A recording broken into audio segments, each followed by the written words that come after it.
Pursuant to Standing Order 81-4, main estimates 2009 to 2010, and I would just like to welcome both ministers here today, the Minister of HRSDC, Ms. Finley, thank you for being here, and Ron Ambrose, the Minister of Labour, which is great. We haven't seen you before our committee before, so it's great that you're both here with us, and of course your respective minister or deputy ministers as well.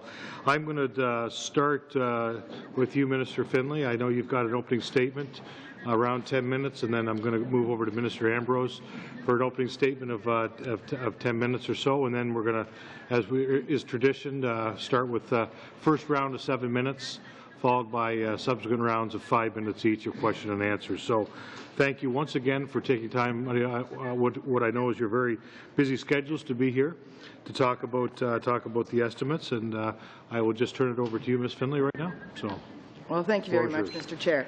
And I am pleased to be here before you today alongside my colleague, the Minister of Labour. And we're here to answer questions on the 2009-10 main estimates for Human Resources and Skills Development Canada and the Canada Mortgage and Housing Corporation. We'll also talk about the report on plans and priorities for HRSD. This report presents the Department's key priorities to support Canadians in these difficult economic times. Further and faster than anyone predicted. While Canada continues to fare better than many other countries, Canadians are feeling the effects of the global recession, and frankly, they're worried. Les Canadiens craignent de perdre. People are worried about losing their jobs, their homes, even their businesses. Worried about putting food on the table, finding work to keep their homes, and to provide for their families. And that's why we've taken unprecedented steps to support the unemployed, preserve jobs, and retrain workers for the jobs of the future. Many of the programs that we deliver were introduced or enhanced in direct response to the economic pressures now facing Canadians. But before I address some of the measures that we introduced in our Economic Action Plan, I'd like to address a few things about this year's main estimates. Do not reflect announcements made in this January's budget. Those spending initiatives will show up in the supplementary estimates later in the year. You may also have noticed that if you compare the main estimate figures from last year to this year, you see a decrease in some areas. I want to be clear that these decreases are not cuts to existing programs. Decreases are not cuts to existing programs. These figures simply reflect a better alignment between planned and actual spending. Mr. Chair, for fiscal year 2009-10, the Department of Human Resources and Skills Development has planned expenditures of more than $94.7 billion. Of that amount, $89.5 billion directly benefit Canadians through statutory transfer payment programs such as employment insurance, Canada Pension Plan, old age security, and the Universal Child Care Benefit. In addition, the Canada Mortgage and Housing Corporation, you may know it better as CMHC, has planned expenditures in 2009-10 of $3.1 billion. Of this amount, $2 billion is dedicated to housing programs, as outlined in the main estimates. With respect to our Economic Action Plan, let me begin by emphasizing that our government is always concerned when a Canadian loses his or her job. Faced by Canadian families, we're well aware of the challenges that many Canadians are facing in these uncertain economic times, particularly as unemployment rises. And to address these challenges, our government is making record investments to stimulate the economy, to support the unemployed, to preserve jobs, and to retrain workers for the jobs of the future. With the cooperation of our provincial and territorial partners, the federal government's Economic Action Plan will inject almost $52 billion into the Canadian economy over the next 2 years. We know that jobs are the key to economic recovery, And that's why our Economic Action Plan is built in 3 pillars: creating jobs, preserving jobs, and preparing Canadians for the jobs of the future. The Economic Action Plan will provide $7.8 billion to build housing, encourage home ownership, and promote home energy efficiency. This is in addition to the $1.9 billion over 5 years that was announced last September for the renewal of housing and homelessness programs. This includes the Homelessness Partnering Strategy and programs such as the Affordable Housing Initiative and the Residential Rehabilitation Assistance Program. Nous réalisons d'importants progrès. Under our Economic Action Plan, we're making good progress. Accepting applications from municipalities for up to $2 billion in direct, low-cost loans for housing-related infrastructure projects. These loans are for ready-to-go projects. As well, we're investing $2 billion over 2 years to build new social housing and to renovate existing social housing stock. The provinces and territories will soon start to deliver funding on a 50-50 cost-shared basis for new affordable housing projects. Ces investissements aident les familles. These investments help Canadian families in need of access to safe and affordable housing. They also help to maintain and create jobs in communities across Canada. Significant actions to preserve jobs. Through the federal work-sharing program, companies facing a temporary slowdown can avoid laying off staff while offering EI to employees willing to work a reduced work week while their company recovers. Through this program, employees can continue working while keeping their skills up to date. And when the economy revives, the employers will not have to face rehiring and training costs. To further improve upon this program, our Economic Action Plan extended the duration of work-sharing agreements up to a maximum of 52 weeks. We've also streamlined the process for employers. Ces améliorations ont été très bien. These improvements have been very warmly received by stakeholders and have led to more and more companies and their employees benefiting from it. More than 2,500 work-sharing agreements across Canada, and I'm very pleased to say that over 93,000 jobs have been preserved.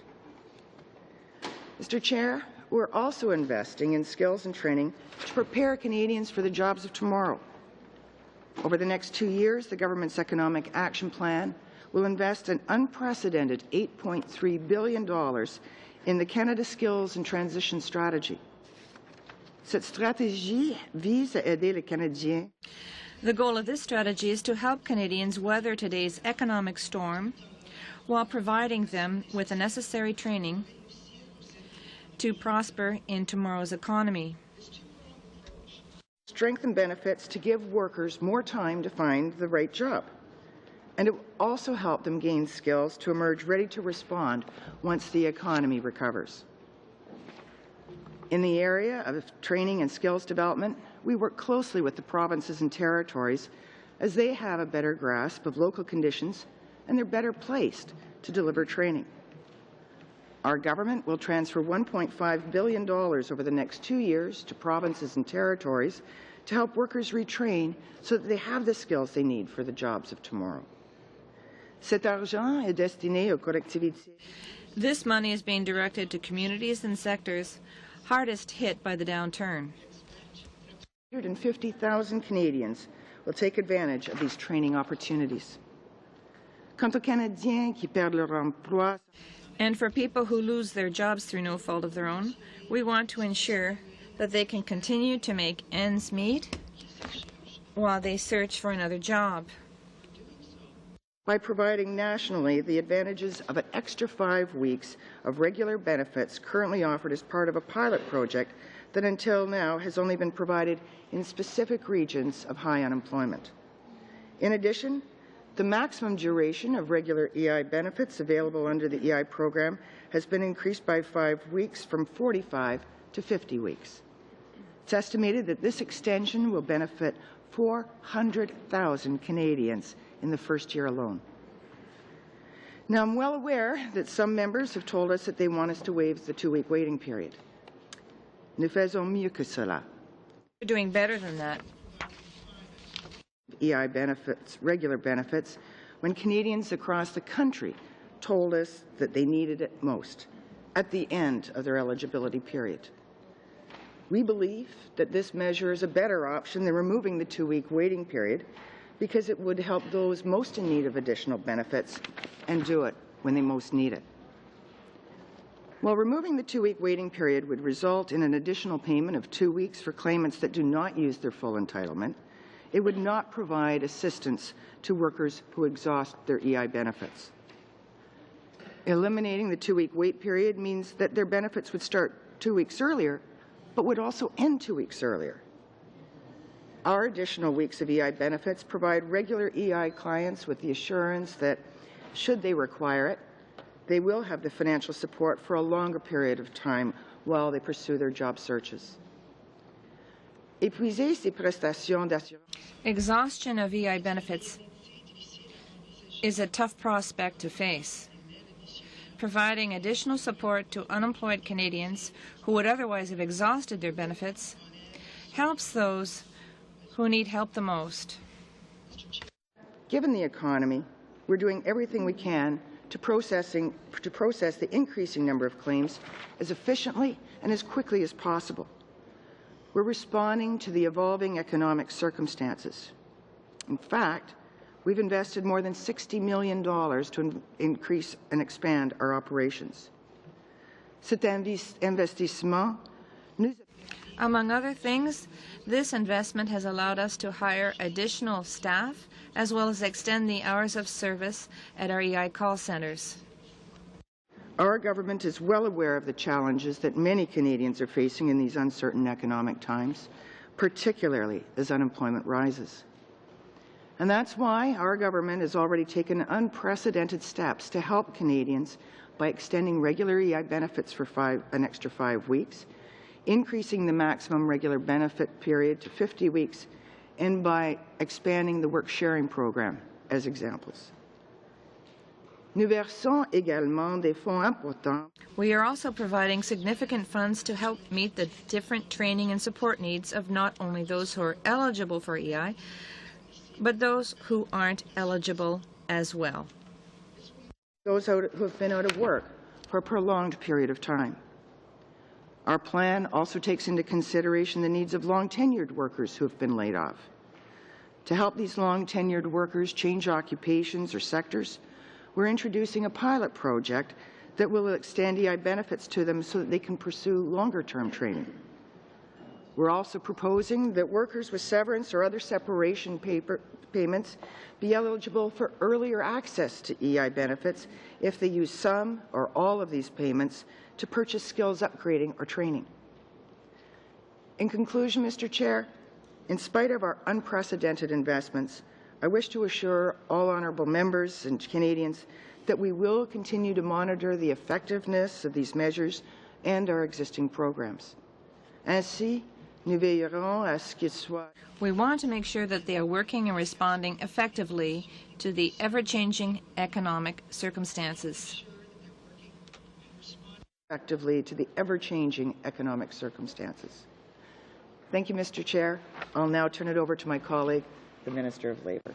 And thank you, Minister Finlay. Now move to Minister. Thank you, Mr. Chair. And it's an honour to be joining the members of the committee, and I'd like to recognize in particular Mr. Denoyer and Ms. Mina, who are my labour critics and work very well with me on a number of issues.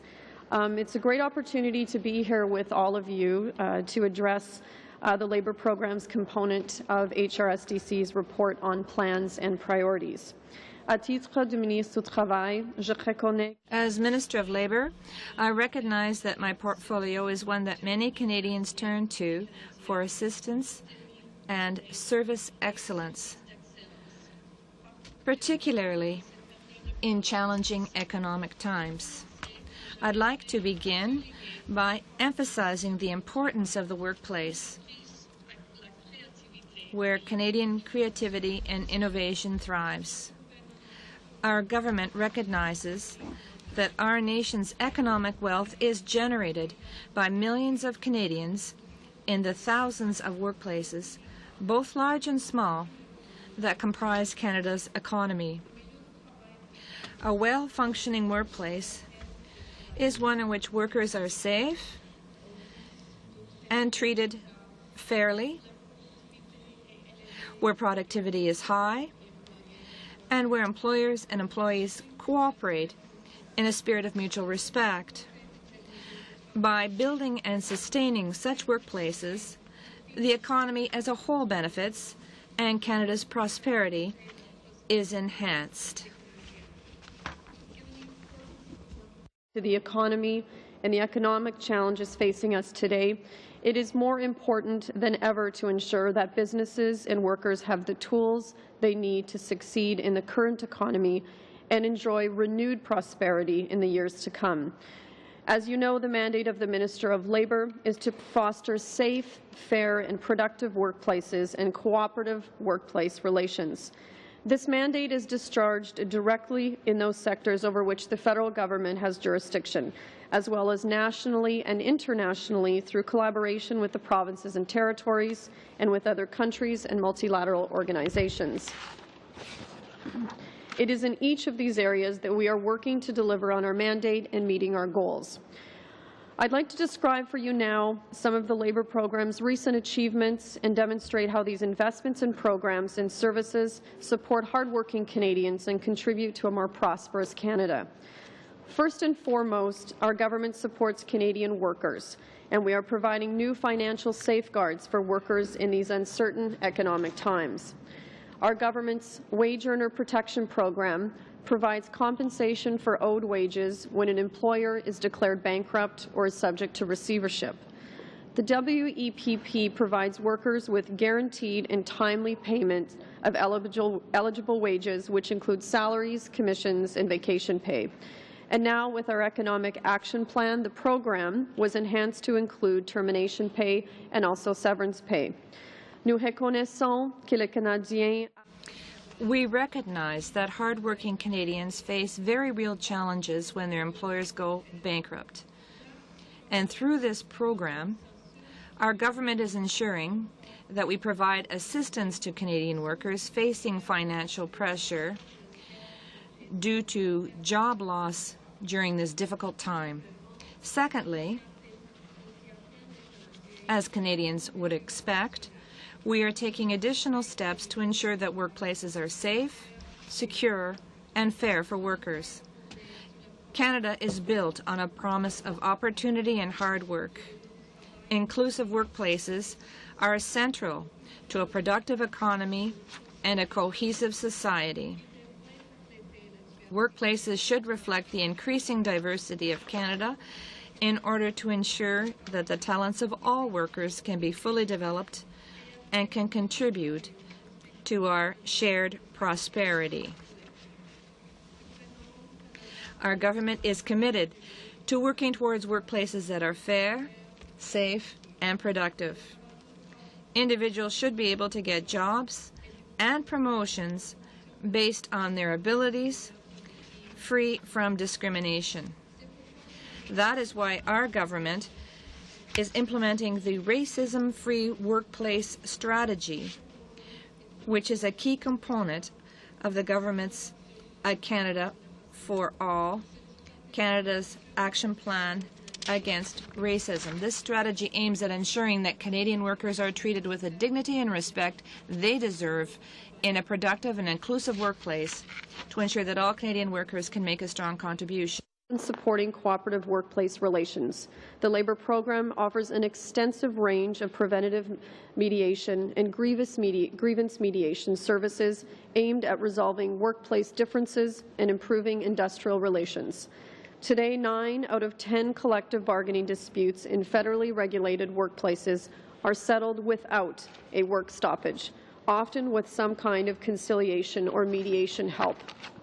So far, I've shared with you an overview of some of the Labour program's key activities to support our future economic growth. I would also like to highlight for you a couple of new initiatives that we will be undertaking over the coming year. As you may know, one of my priorities is modernizing Part 3 of the Canada Labour Code, which establishes labour standards in the federal jurisdiction. In fact, consultations are now currently underway. We are facing challenging economic circumstances, and now more than ever, it is important that labour standards remain relevant and effective. Given the profound changes that have occurred in the labour market since 1965, the year Part 3 of the Labour Code was first enacted, we want to ensure that federal jurisdiction employers are supported in their efforts to run efficient businesses and effectively deploy workforces in rapidly changing market conditions. Equally important is ensuring that federal jurisdiction employees have supportive work environments and can engage in productive work while still balancing their family lives and civic responsibilities. It is in all of our interests to ensure that we have modern and flexible labour standards that can support economic prosperity for Canadians now and in the future. I'll turn now to another area of activity for the coming year that I would like to highlight for you, our international efforts.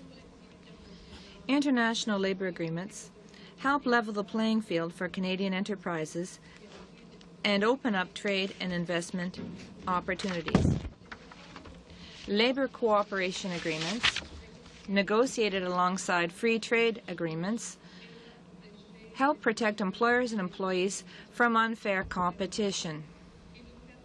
They also help us make sure that fundamental labour standards are respected so economic growth can be achieved in a fair and sustainable manner. Included labour cooperation agreements with the governments of Peru, Colombia, and Jordan. These agreements are the most comprehensive agreements linking trade and labour ever negotiated by Canada and have raised the bar with respect to the rights and obligations that the parties have undertaken. These agreements have also provided a template for future negotiations. In concluding my remarks, let me state again the importance of the workplace to Canada's prosperity. This is where our nation's wealth is generated. It's also where many working-age Canadians spend a significant part of our lives. I will continue to explore ways in which my portfolio can provide support to Canadians. We are fully committed to ensuring that Canadian workplaces are safe, healthy, and productive. The Canadian businesses remain competitive and strong, and that employees and employers are able to succeed in these challenging economic times. Thank you, Mr. Chair, and I look forward to questions. And thank you, Minister. And I thought I should just maybe introduce the officials that are with you, and I didn't do that at the beginning, and I apologize. But Helene Gosselin, the Deputy Minister of Labour, welcome, and thank you for being here today. We got Janice Charette, the Deputy Minister of HR. Thank you and welcome back again, as I know most of you have all been here before. And Karen Kinsley, the President of the Canada Mortgage and Housing Corporation. Thank you for being here. And last but not least, Linda Lizotte McPherson, Senior Associate Deputy Minister and the Chief Operating Officer for Service Canada. So thank you to the officials for being here as well, and welcome back. We're going to start with our first round over here on the opposition side. And Mr. Savage, I know you're going to split your time, so we'll give you 4 minutes, let you know, and then you can split that, and the floor is yours. Thank you very much, and thank you, Ministers, for attending, and all of your officials as well. I want to start off with the Enabling Accessibility Fund. Minister, does it seem reasonable to you that 94% of that funding should be going to Conservative ridings? Well, first of all, let me say that the fund consists of 2 very large grants and several smaller ones. So wherever the 2 large ones go, we're going to skew those numbers. That being said, the Enabling Accessibility Fund is something which we're very proud, because what it is designed to do is to help communities in large ways and small to make facilities more readily available to those who are disabled. We're talking about projects, everything from large recreation centers that are completely accessible to helping people build ramps and into churches. But 100% of the major funding went to Conservative ridings, and this after last year when the fund was announced. There was speculation that it was going to be set up specifically to go to one of those in Mr. Flaherty's ridings. Press reports indicated that. When it was announced, the opening of proposals was April the 1st, the closing was April 30th, an extraordinarily tight timeline. So I asked you again, does it seem reasonable to you that 94% of the total funding would go to conservative ridings, 100% of the large fund and 2/3 of the smaller fund? Well, let's clarify a few things. A lot of the small... Chair, in the interest of time, I know what the program is about. I just want to answer a personal view. Does it seem reasonable to you that 94% of the funding would go to conservative ridings? To understand the answer, it would help to have some context. A lot of the projects are in small communities. The smaller awards are specifically aimed at small communities. And that happens right across the country. The program was oversubscribed. The evaluation criteria were treated by a panel of experts, outside third-party experts. They did the evaluation and made the recommendations, and we relied heavily on those recommendations. But does it seem reasonable to you that 94% of any program funding for a national program would go to conservative-held ridings only? I think part of the response there is, if you listen, a lot of it was in rural areas, and it depends on who applies. The program was oversubscribed. We relied very heavily on the advice of third-party experts here. Can I ask you to give us a list of those who applied for the funding? I don't think we have that, do we? I can get that later. We certainly do not have that with us. It's a very long list. I'd like to get that in a reasonable time frame if I could. I want to ask you about the Canadian Council on Learning. When you appeared here the last time, you indicated their funding had been extended. 2 days later, your officials indicated it actually had been reprofiled, which is bureaucratic language for no more funding, but they can continue to exist. Has the funding for CCL been extended past this year? Well, first of all, when we say reprofiling, that is actually a term for making monies that weren't spent in 1 year available in the next so that they do not expire. So I'd just like to correct the record on that. So the funding was not extended a year? There was no more funding put into CCL? I'm sorry. Okay. We do have it's an independent body, and it is free to decide how it uses its resources. Last year, the government extended the funding to March 2010. So there was extra funding put in for 09 to 10? The funding agreement was extended, sorry. So there's no more money? The funding agreement was extended until March 2010. With the money that existed for the previous period of time? That's correct. I want to ask you about EI eligibility. Everybody seems to suggest that we should be extending that. The CCPA, the Canadian Labour Congress, anti-poverty groups, the Canadian Chamber of Commerce has indicated in their pre-budget, the TD Bank, the C.D. Howe Institute, the Minister of Finance's wife, most of the provinces have all indicated that EI eligibility should be extended. What will it take for this government to extend access of employment insurance? Well, what we've done is we already have increased access to employment insurance, and we've extended the benefits rather considerably. Some 32 of the 58 EI regions have seen improvements, in fact, increases in eligibility and accessibility. They've also seen increases in benefits, anywhere up to 13 weeks improvement, and that is in response to the changes in the economic circumstances. As part of our economic action plan, we added, as Canadians asked for, an additional 5 weeks of regular benefits up to a maximum of 50 weeks at the end. So we have done exactly what you're asking for. No, you have not done anything of what I'm asking for, or most Canadians. I'll pass it over to Ms. Bennett. You have 2 minutes left.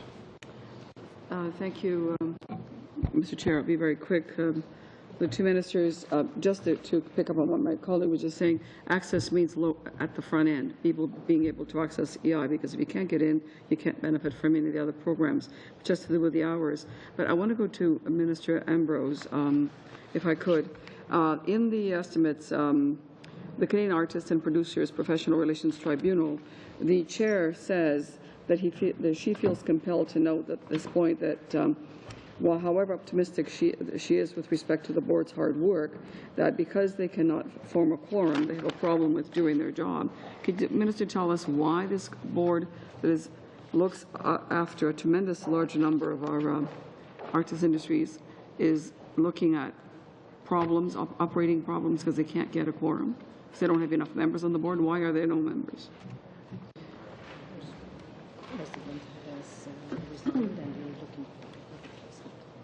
At this point, the president had resigned, and so we're looking for a replacement. But this is not an issue of quorum, I'm sorry. And we have applications that we're reviewing right now. Okay. Just that it sounds like this has been going on for some time. Just want to quickly, two other things. One has to do with the, I'll ask both questions so you can do it quickly. One has to do with wage earner protection program.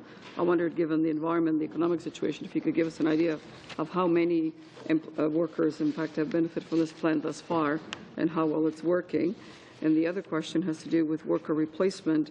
And the question here is that given the fact that TELUS had problems, was bringing in workers from the U.S. and all over the place when they had a lockout.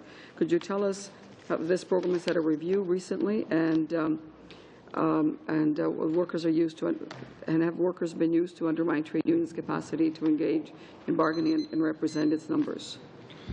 Okay, that's all the time we have, but I'm going to ask for a short response to the answers. Sure, I'll give you some updated information. As you know, the WEP program was launched in July 2008. In Budget 2009, we expanded the coverage to severance and termination pay in the Economic Action Plan. To date, we've received 7,069 applications as of May 30th. May 3rd, and paid out approximately $4.7 million, if that's helpful. Thank you very much. We're now going to move over for our next questioner. We have Mr. Lessard for 7 minutes, please. If I could, sorry, Merci, the Monsieur le Minister Président. could answer the Hold question. on, just 1 second I here. apologize. Maybe the Minister could answer my other question when she comes back to someone else on worker replacement. Sure, we could work it in. Okay, Mr. Lessard, the floor is yours, sir. Merci, Monsieur le Président. Thank you, Mr. Chairman. I have a question for Mrs. Finley. Last year, the House adopted Bill C-50. Royal assent took place in June of 2008. This royal assent authorized the implementation of an agency or a board for employment insurance. This was new. It was to create an independent fund for employment insurance. At the same time, the Act conserved the EI system. The EIC Commission deals with the program, and the board deals with contributions. We know that in the last budget that was adopted or passed by the Liberals, the contributions were brought down to its lowest level since 1982, and you decided, are we to understand that the concerns of various organizations that were made clear 2 years ago, namely that this organization, in particular the board, would simply allow conservative control over the fund? Sorry, my translation doesn't seem to be working here. Oh, oh. There we go. Je voudrais, Monsieur le Président, que ce temps-là. Mr. Chairman, I don't want this to eat into my time. Now, I'm sorry, could you just repeat the last part of the question? On compte pas mon temps, Monsieur le Président. Let this not eat into my time, Mr. Chairman. I would just say that you implemented an EI board that was added to the Employment Insurance Commission, and it played a role to give recommendation, and it also managed the contributions and to set the rate for EI contributions. So this bill was adopted and given royal assent by the House on June 18, 2008. In the last budget, you set, against any expectations, the lowest level of contribution rate since 1982, and you also determined what measures would be needed to improve the plan. That simply confirms the organizations who expressed their fears 2 years ago, who said that this would simply enable the Conservatives to set the rate, given that they were not able to intervene for a 2-year period. I would give a twofold answer. Yes, we did establish this commission, and it was to avoid the situation that existed beforehand, where the premiums were not considered along with the expenditures. If I may, just for the benefit of those listening today, that means that the Commission was not consulted, nor was the Board consulted with respect to this decision. Given the world economic situation, we felt it was very important to limit the rates. So the answer is, if I may, the answer is that, in fact, no, they were not consulted, and you made the decision.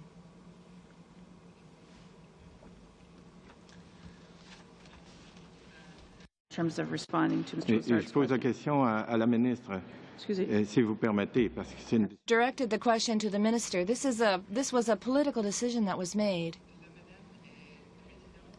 My official is president of the commission, so she's an expert. But you're the one who made the decision. No, I didn't make the decision. That wouldn't be possible. When I say you, I meant your government made this decision. What we're trying to do. Job killing payroll taxes from going up.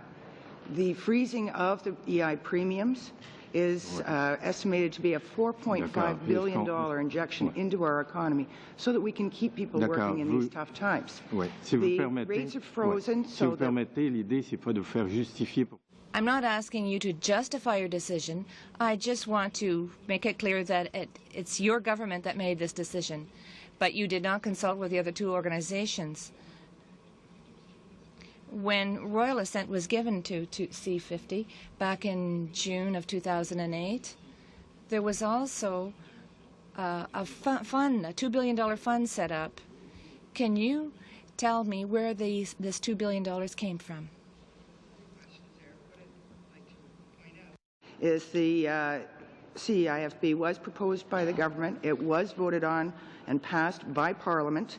And we're moving to put the board into place where we expect that they will set the rates from 2011 going forward. Ça, je suis conscient.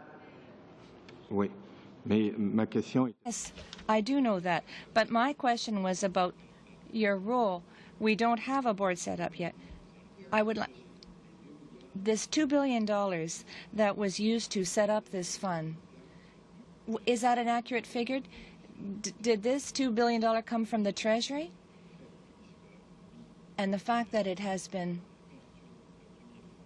set aside as the first payment in the fund, is that because of the surpluses that were available?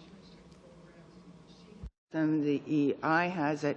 There needs to be a buffer so that if they're going to stand as an independent account, they need to have some flexibility for times such as now when claims may go up higher than anticipated. This way they'll be able to pay them out. So the $2 billion was established as being established as a buffer, as it would be normal practice. Oui, et considérant que Given that the Bureau has not yet been set up and that we're just using the old system, could you tell me where this $2 billion is right now? And is it earning any interest? Yeah, no. We're still in the process of setting up the board, and we hope to have them in place of setting the premium rates by 2011. And they will be doing so as they set them so that the account maintains a break even over time. Thank you. Thank you very much. That's all the time we have. We're now going to move to Mr. Martin, who has 7 minutes, sir. Thank you very much, Chair, and thanks to the ministers and their staff for being here this morning. My first question is on EI, and you know, for one reason, we have a 31% increase in people receiving EI in my own community, and I guess when you consider the statistics that we're seeing now, that 99% of the jobless in Newfoundland and Labrador are eligible for EI, while 31% are eligible in Ontario. does she think, and do you think, and your government think, that it should be one EI system for all Canadians, given that we're all citizens and pay into the system, and should expect that those services would be available to us wherever we live when we need them? Yes or no? First of all, those numbers, as 31% in Ontario are eligible, that is not an accurate reflection at all. Right across the country, over 82% of Canadians who pay into EI and who don't quit their job to or go back to school, quit voluntary, who lose their jobs for reason other than for reasons that aren't their own fault, they are eligible across the country. Now, it's important to recognize that the country is set up in 58 different EI regions. Each one of those regions is evaluated monthly based on the local economic circumstances, and adjustments are made to the accessibility. The worse the economy gets locally, the easier it is for people to collect EI there, and they can collect those benefits for a longer period of time. Already, we've seen 32 of the 58 regions since October have an increase in the accessibility, which is good news for those who need it, and those people are able to draw benefits in some cases up to 13 weeks longer, which is good for them and to help their families in these tough times. And I hear you, and I've heard you say that over and over again in the House, but the folks out there who are analyzing and assessing this and working with people on the front lines trying to get EI so they can pay their rent and feed their families are saying differently. The Canadian Centre for Policy Alternatives, for example, was here last week and suggesting that we have a huge crisis on our hands that could be stopped. And it seems to me that as Canadian citizens, we should have the right to timely access to programs like EI when we need them, and we obviously differ on statistics. It's interesting that this morning I read in the paper that one of your own, Ms. Elliott, who is running for the leadership of the Conservative Party in Ontario, agrees with our position on this, that in fact Ontario is being discriminated against where this is concerned.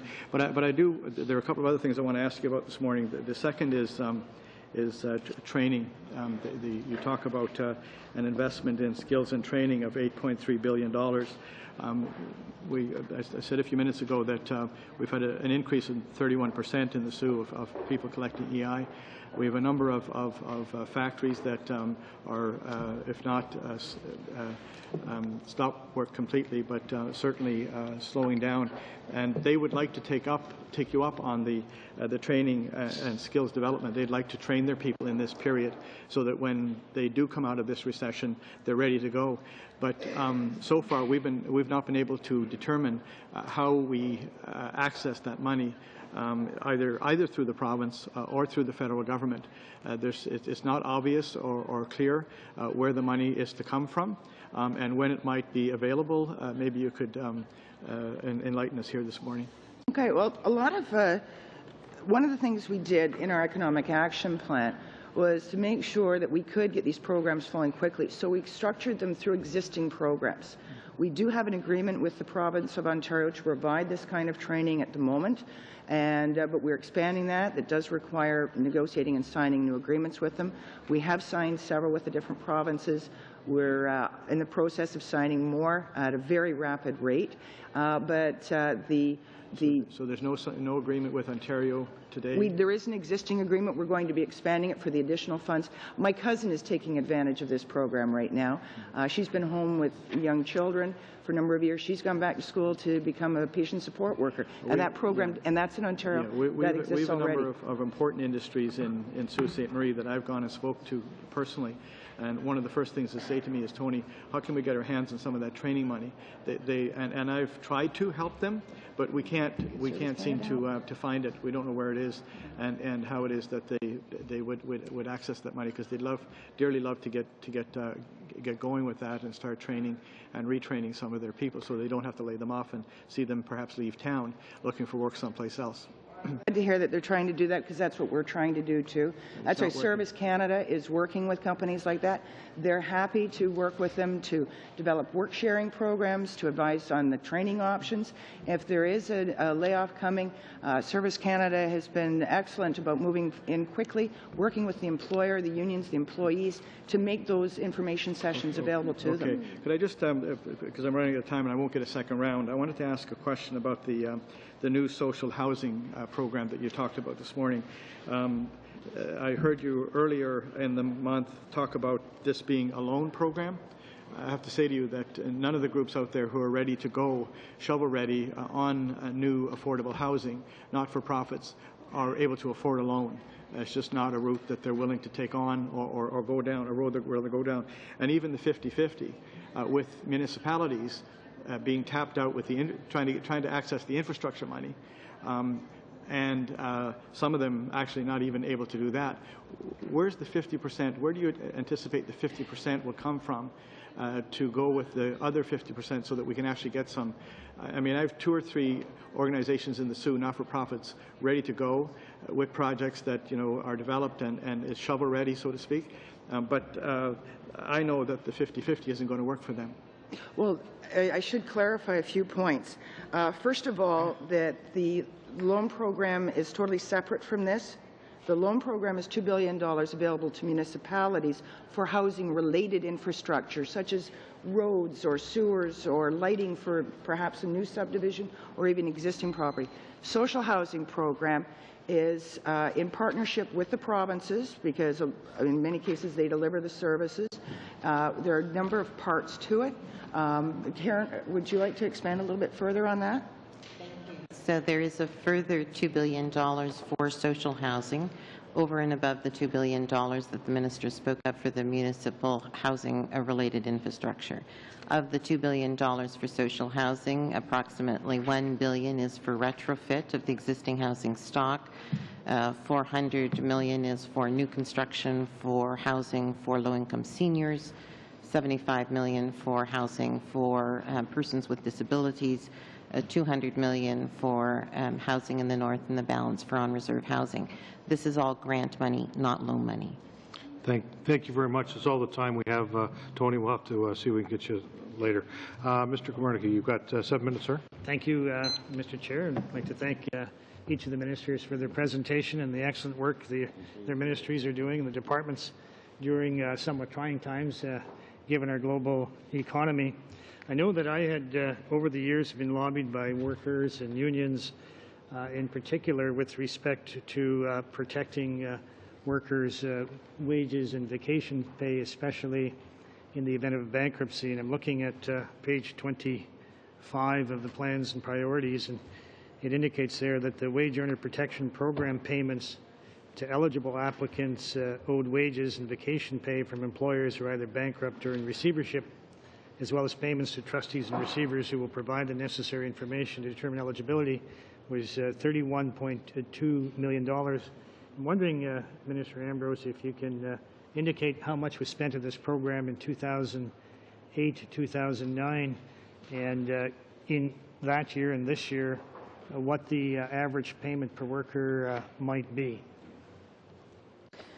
Sure, I'd be happy to do that. And if you don't mind, Ed, I'll just quickly answer Ms. Mina's question on replacement workers. I know your particular question is, are companies using replacement workers to undermine unions? And if so, as you know, the Canada Labour Code prohibits the use of replacement workers to break unions specifically. And if unions think companies are doing this, they should lodge a complaint to the CIRB, which is the Canadian Industrial Relations Board. And we think at this point that the code strikes a good balance. But just to give you some statistics, since the code provisions on replacement workers came into force in 1999, the Canadian Industrial Relations Board has received 23 complaints on this issue. 18 of these were withdrawn, 4 have been dismissed, and 1 is pending. So at this point, as far as we see in terms of evidence in front of the Canada Industrial Relations Board, we don't see a problem with that. And Mr. Komarnicki, you are correct that under our Economic Action Plan recently, we expanded the coverage of the Wage Earner Protection Program to cover severance and termination pay. In your specific question about how much was spent on the program 2008-2009, it was $3.6 million was paid out under the program. That is an average, in terms of the total number of workers who have received wage payments under the program to date, that's about 3,549. This year so far, as I said earlier, to date we've received 7,069 applications as of May 3rd since the launch of the program, and we've paid out approximately $4.7 million. So that's the updated numbers for you. Given the increase, or given the effects of the recession, what impact do you see that having with respect to this program at this time? Well, we definitely expect more demand for obvious reasons. Average weekly claims have already increased significantly since January 27th of this year, when the program was, of course, expanded to include termination and severance pay.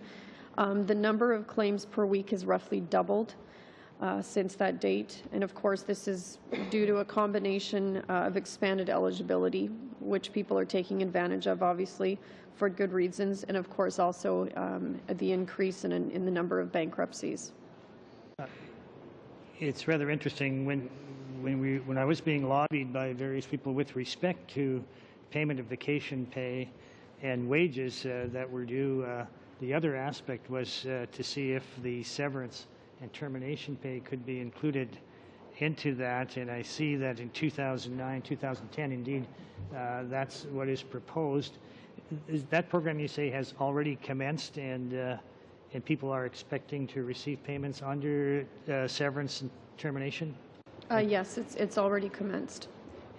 Can you perhaps explain what severance and termination is in relation to, because we can understand wages are those that are due at the point of bankruptcy or receivership that are earned and need to be paid, and vacation pay is earned, but severance and termination pay, what is that, and in what period does it relate to? It would obviously involve any severance or termination that's owed under the law to those employees. So the Government of Canada would be acting on behalf of those employees.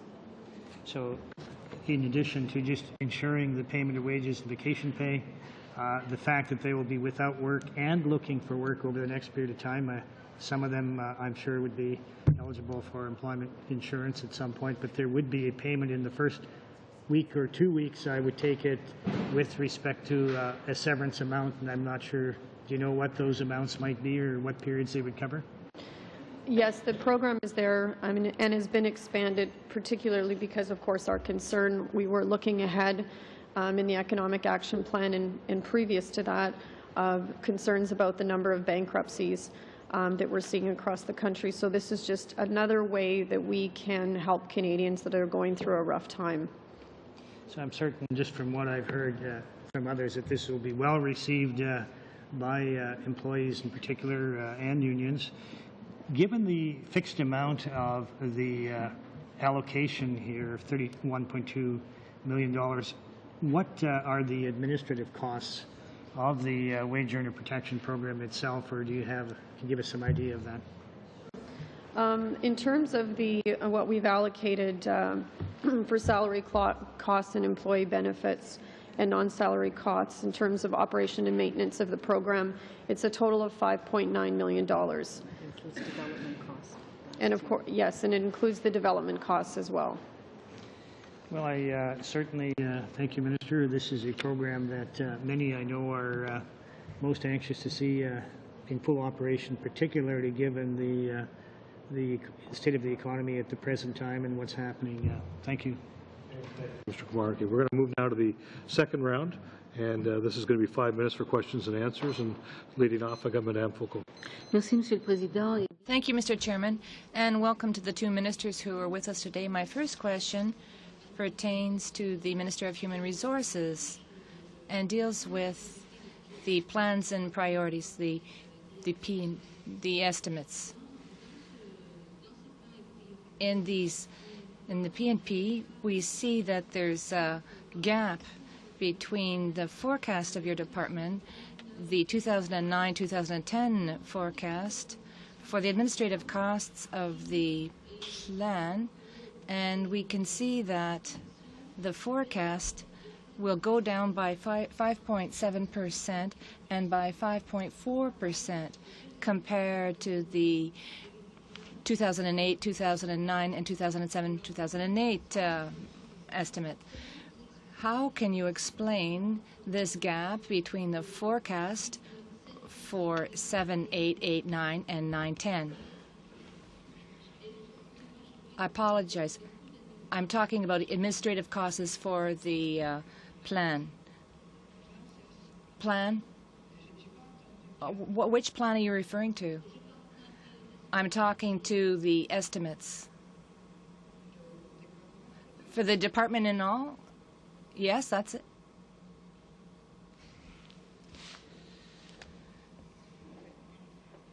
If I could answer, Mrs. Foucault, there is a difference between the estimate for last year and this year because of the expiry of the homeless program, and the committee members will be seeing that the payments for this program, which were approved in September this year, were in the supplementary estimates. And those are not shown now in the mains for this year. You will see that come back in supplementary estimates later in the year.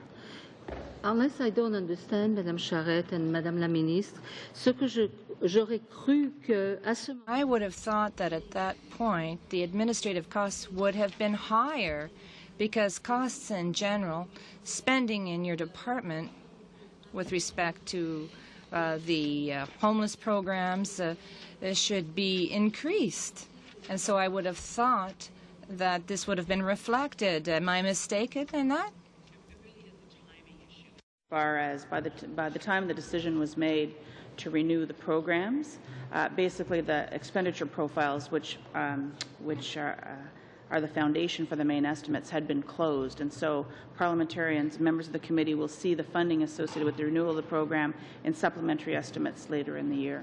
So it's merely a timing issue, Madame Foucault. if it is a timing issue, then what would it mean in terms of the total amount of money that is being spent, for people without homes, les sans-abri, dans les années précédentes, comparé à ce que Previous years, what do you intend to spend in the next budget? Could you give us a general idea? Because if you break it down into fiscal years, we don't really have a clear idea of what really was spent. The amounts for this year, as I said, the government renewed the program in September 2008. So the strategy was extended by 2 years to 2009, March 31st, 2011.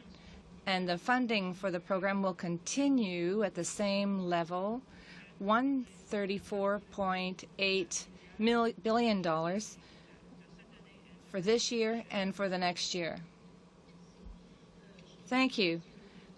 I'll go back to this later on, but I'd like to ask another question that deals with Service Canada. I know that you have expanded the field of activity for Service Canada. That's a good idea, and I've had good reactions to that. However, a member of my staff met last week with representatives from various ONGs that work with immigrant care providers who work with long-term illnesses, what we would call foreign caregivers. We found out that your office will be transferred, has been transferred since December 17th from Montreal to Toronto. So the transfer poses a problem. And secondly, we found out that the staff working in this Toronto office are misinformed, they're impolite, they're not prepared, and we've had complaints about them. I know that you can't give an immediate answer, but I hope that the minister will look at what's happening in this office in Toronto and and this is as a direct result of the transfer of this office from Montreal to Toronto. Did you want a quick response? Obviously, our goal with Service Canada is to provide service. That's how we define it. And we take any sort of constructive criticism very seriously, and we'll obviously be working to make sure that that office, now that we are centralizing processing, is doing the job it's supposed to do in the way that we believe Canadians deserve. They should get it done. Thank you. And thank you, Madam Foucault and Minister. We're now going to move to Mr. Cannon. 5 minutes, sir. And thank you to our witnesses, and specifically I want to thank our ministers and your staff for your dedication during these challenging economic times, unprecedented for all of us around the room. And I believe that we all hear from our constituents who need to work together during these difficult economic times to do what's best for our country. And I applaud you both, Madam Ministers, for your efforts, and also your staff, and compliments to my Service Canada staff members in the riding of Colonial Lake Country, which I represent. I have a chance to work very closely, and my staff do as well, and they've been very responsive and receptive. I know there's situations are not 100%, but they work overtime, weekends, and be very accessible, so I'd like to pass that along to them as well, their compliments and continued efforts, because they're going through these challenging times as well. They're on the front line. One other area that of interest is, there's so many different areas of concerns, but labor and good labor relations. I've had the chance to be in management in a unionized sales force. I've been in a unionized sales force for 5 years. I was on strike. It's not a good time for anybody, and had my own business. So I've had the chance to see all sides of the fence.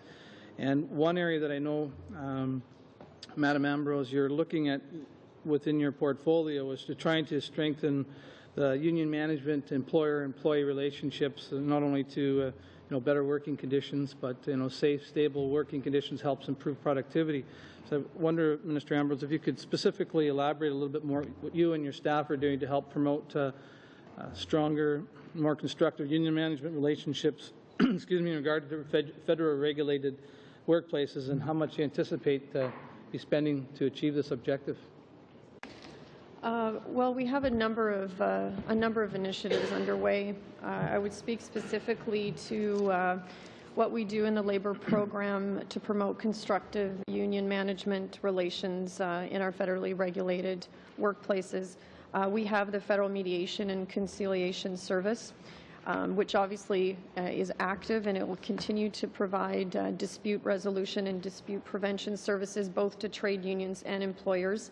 Under the jurisdiction of the Canada Labour Code. We've had excellent results and excellent feedback from both unions and employers and employees on this issue. This includes, of course, the opportunity for conciliation and mediation services for parties that are engaged in collective bargaining.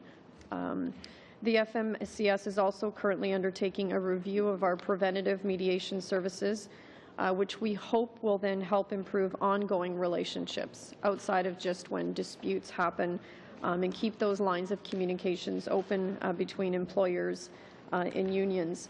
One of the things that we administer under the labor program is the Labor Management Partnership Program. Again, this is specifically aimed to encourage effective labor relations, which is incredibly important, especially right now in this global economic crisis. The program actually provides funding assistance to support efforts by employers and unions to actually explore new ways to communicate with one another. It sounds very simple, but it's incredibly important in this day and age. Subsequently and further to that, we are also engaging to modernize Part 3 of Canada's Labour Code. I've launched consultations. Part 3 of Canada's Labour Code actually hasn't been updated since before I was born.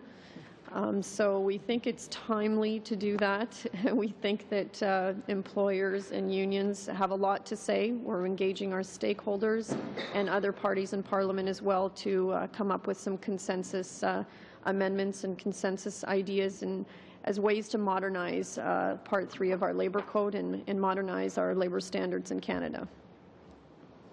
Well, thank you. And sometimes the simple is the obvious, and it's increasing communication, and I applaud you on those efforts. One other area that you commented on in your introductory comments was international labor agreements, and one of the other committees that Mr. Chair and myself have the honor of sitting on is our Trade Committee, International Trade Committee. And just prior to this committee meeting this morning, we had an update on the Canada-Peru trade agreement, and we're trying to expand our global trading partners. And one of the interesting aspects was it's basically a historic labor agreement. It's a side agreement that we've signed with Peru, and as Colombia is moving through the House, the trade agreement as well has similar elements. Could you maybe explain a little more detail for our committee and viewers as far as what the labor cooperation agreement entails and when Canada negotiates with other countries? Thank you. Sure, absolutely. The labor cooperation agreements, you're correct, are historic, and they're incredibly important so that we can level the playing field for our domestic labor laws. They embody the right to freedom of association, the right to collective bargaining, the abolition of child labor, the elimination of forced or compulsory labor, and the elimination of discrimination. They also have a mechanism in which through the public can raise concerns. There's also enforceable obligations to enforce labor laws and independent third-party reviews as a means of dispute resolutions, including remedies to encourage fulfillment of obligations as a conclusion to dispute resolution. So all of these things are in our labor cooperation agreements to, of course, continue to make sure that we, as we engage internationally, carry the banner of Canada as a country that believes in free trade, but also believes strongly in labor rights and human rights. Thank you very much. And Monsieur Donnet, welcome to the committee, and you have 5 minutes, sir. Thank you, Mr. Chairman. Mrs. Finley, Ms. Ambrose, my questions are for Mrs. Ambrose. And you are consulting with respect to Part 3 of the Labor Code. I'd like to know or have the list of people or organizations that have been consulted, because indeed I have done some checking and the people have not heard very much about this consultation. So I need the list, not maybe immediately, but as soon as it's available. My second question pertains to the figures for the worker employee protection. You have 7,069 people who have received payments. And how long does it take before you get paid, before you can get the money owed to the workers? Your specific question about the Part 3 consultations. We have launched the consultations. I have met with some groups myself. We are incredibly committed to having very open consultations, including with yourself and your party as we move forward. I'm happy to provide you a list of those who have been consulted, and again, the consultations continue. In terms of the wage earner protection program, of course, I have you have the numbers from the estimates, but I wanted to bring forward as well the updated numbers for you today. And to date, we've received 7,069 applications as of May 3rd, and as I said, paid out approximately $4.7 million. The average payout is around $1,200, $1,300 per individual, and our service standard at this point is 28 days.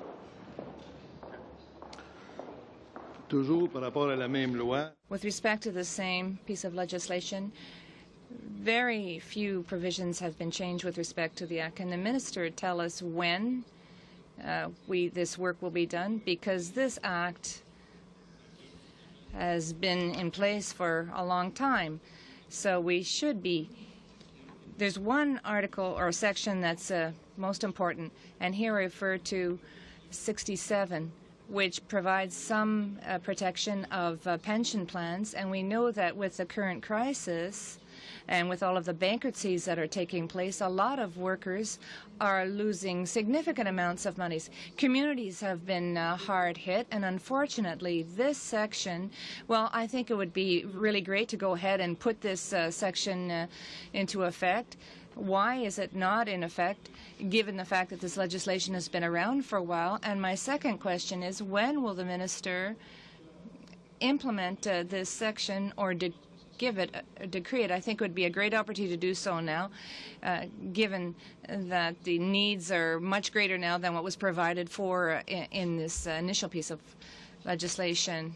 L'article 67 qui donne 67, which gives protection, and 39, which pertains to the employer's obligations. 39 says that the employer, when he's bankrupt, must ensure that he protects commitments, retirement commitments, and 67, that's the one that confirms the protection. To you on that particular, but as you know, the issue related to pensions obviously is a very complicated, a very difficult issue that we're looking at right now. The Minister of Finance has been tasked with his parliamentary secretary in consulting across Canada on this particular issue and working closely with Labour program officials and myself. Again, in terms of the Part 3 consultations in particular, we'll continue to consult with stakeholders, including yourself and the party, as we move forward. But of course, as you recognized, it's been since 1965. I think I might keep this law around. It makes me feel young. But I think I think that you might be confusing the Part 3 with the CCA. No. Is that correct? Non, c'est dans la loi. No, it's in the protection with respect to worker earnings protection. These sections are not yet in effect. My question is very simple. When will the minister decree or promulgate these sections or clauses which were given royal assent quite a long time ago? Speaking of the CCA, which is actually under the purview of the Minister of Industry, and about particular amendments that were made quite some time ago and have not received royal assent. And I think you're confusing the two different laws. But having said that, we can get that information for you. Je mélange pas les deux lois. Not getting mixed up. See, this was given royal assent back in November in 2008. There were various sections that were given royal assent. And it's within the same law, which was adopted in the end of 2005 under a Liberal government, and the Conservative Party did in fact implement some of these sections, but they forgot about the pension provisions, which are extremely important right now. As I said, the CCA falls under the purview of the Minister of Industry, and you're correct in that it is an issue for us as well, and I will be happy to get some of that information back to you. I recognize that those amendments have not received royal assent, and again, that is under the purview of the Minister of Industry, but we can provide you with some further information. Thank you, and thank you, Minister. We're now going to move to Mr. Vellacott for 5 minutes. Thank you, Mr. Chair. Thank you, Minister Finley and Minister Ambrose, for being here today.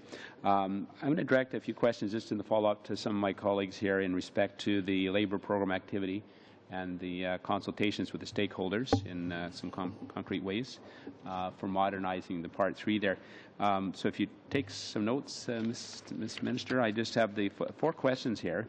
And the first one is, do you know or have some rounded figure in terms of how much has been spent on that initiative so far, in terms of the consultation with stakeholders for modernizing Part 3? The second is, what would be your sense or your department's sense in terms of the key challenges in modernizing federal labor standards, first the dollar amount, then the thus far spent, and then the key challenges? And also the question is, non-compliance with and non-enforcement of Part 3 of the Canada Labour Code, is it a major issue? And if so, if that's the case, what will be done in the year ahead to ensure a greater compliance under that part of the code? My last question is, I guess we've talked in terms of the moves, the concrete action for updating Part 3, but do you have some precise dates in terms of when you anticipate that would be completed by, would be my 4th question. Sure, thank you very much for that. There was actually a commission that reported in October of 2006. That commission itself had a total cost of $4.4 million. But in terms of the public consultations to date that we've been doing, we've incurred costs of $21,000, and those are merely due to translation and printing costs related to the public consultations that we are doing. In terms of the key challenges to modernizing the federal labor standards, you can imagine there's been profound changes to labor markets since 1965. So there's a number of stakeholders that would like to make amendments and see some changes. I think that what we want to focus on most, though, is to make sure that any amendments that we do introduce will really help our federal employees in their efforts to run efficient businesses and effectively deploy workforces in these changing market conditions. That's really our focus. So we need to make sure that our labor standards support flexible workplaces. They reflect, of course, the contemporary labor markets that we have today, the structures and the position companies are in to compete in what is now a globalized economy as opposed to in 1965. We also, of course, want to continue to make sure that our employees in the federal jurisdiction have good, decent work environments and they can engage in productive, paid work.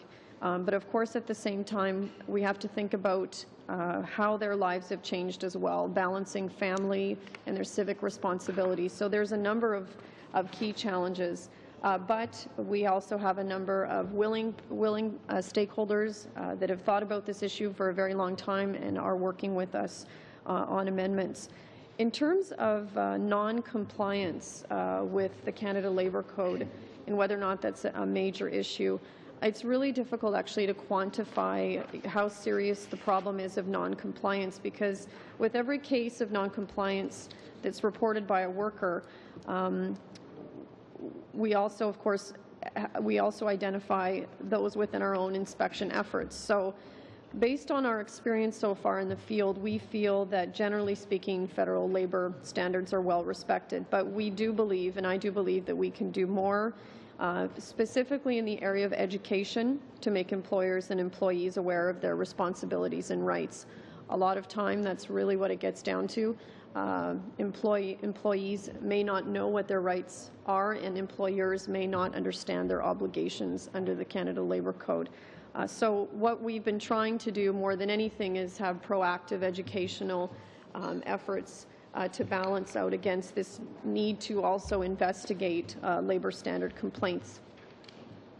The last question, do you have any sense in terms of by when this action would be taken and kind of brought to completion in terms of Part 3 of the Canada Labour Code? Some anticipated dates, maybe? Well, while this hasn't been, I mean, we talk about the 1965. You know, it's been 40 years since this has been updated.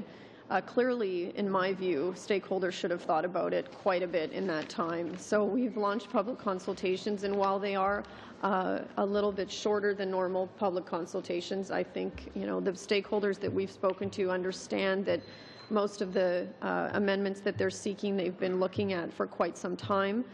So my hope is that we'll have this completed by summer. Thank you very much. And we're almost out of time, but I've got one question from Mr. Savage and one question from Ms. Minna, and that will wrap up our time here today. So. Thank you, Mr. Chair. I'll be very quick. I just want to get back to Minister Ambrose for quickly on the question with the artists, producers, professionals, and the board. I don't think it's a question, Minister, of the chair, because it says very clearly here that tribunal's ability to meet its commitment depends on a sufficient number of members being appointed to ensure quorum to hear cases, and it continues to talk about the board will do its best, but will be hampered by not having a quorum. So it's not an issue of chair, it's an issue of not having enough members. So. At this point, I believe there's an acting chair. Yes, and it's the acting chair who that's is also a board member, but you're correct, they need 3 board members to have quorum. I believe at this point they have 1 case in front of them, but we are looking at CVs right now to replace those vacancies. It's a question of quorum at this point. I understand. But I believe they have There's one only case 3 in members front on of the them. board? I believe they need 3 board members to have a quorum, I believe. I can get that information for you, but we are aware of the vacancies and we are taking CVs to fill those vacancies. Thank you. Mr. Savage? Thank you, Chair. Minister Finley, your government seemed to be caught off guard by the increased number of claimants for EI. This is an issue that I raised in the House on November the 27th and sent you a letter on December the 19th. A couple of months later, you announced that $60 million was going to be allocated to make sure that people had their EI claims. Maybe you can give us some information, if not here, later, on the status of that $60 million, how you're hiring people, the process for hiring them. Does that need Treasury Board approval? Has that been given? When was that given? And some information on that. The estimates seem to indicate that EI admin costs are going to go down, and then the $60 million came in after the fact. So I wonder if you could give us some information on that $60 million. You know, you're right. There's been a significant increase in the number of EI applications that we've been receiving, unfortunately. In fact, in the last 3 months, or the first 3 months of this calendar year, January, February, March, we saw an increase of almost 50% in the number of applications that we had to process, and that's why we took action early to try to staff up. We brought people back from other departments. We engaged new people. In fact, we've brought on so far 900 additional personnel to deal with this significant increase in demand. We are also in the process of hiring another 400 people. We're streamlining processes. We're working with companies to do electronic filing because that's much faster and much more accurate.